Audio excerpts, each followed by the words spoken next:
Naho bamwe mu bacungamutungo b'imirenge sako bagaragaje ko ubunyangamugayo buke bwa bamwe muri bo ndetse n'ubumenyi buke hari bimwe mu bikomeje gutuma ibigo by'imari byegejwe abaturage bihomba.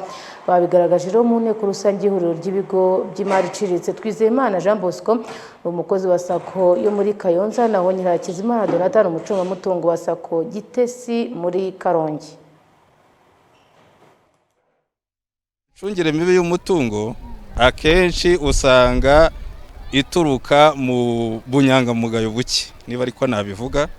Usanga hari abantu bo mu nzego zihagarariye amakoperative cyangwa mvuge sako kuko arizo turimo, usanga birebaho.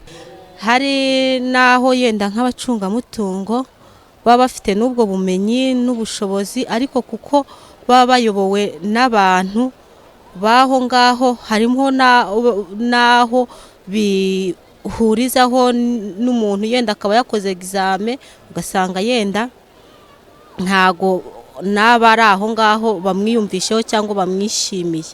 Ugasanga rero nabyo bigirana isano, nkumva bakongera amahugurwa.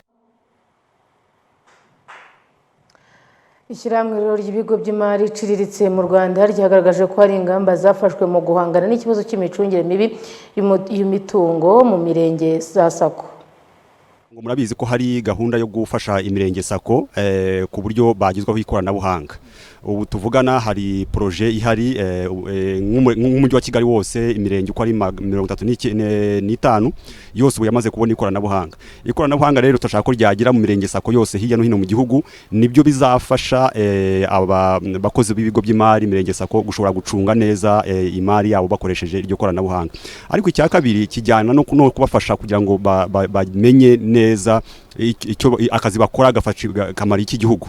Nicyo cy'ingenzi cyane ku buryo n'iryo koranabuhanga ashobora kurikoresha akaba yakora ibitari byiza, ariko icy'ingenzi ni ukubahagura, kubafasha gutunganya inyandiko zabo nziza ku buryo akazi bakora kagirana n'ubunyamwuga.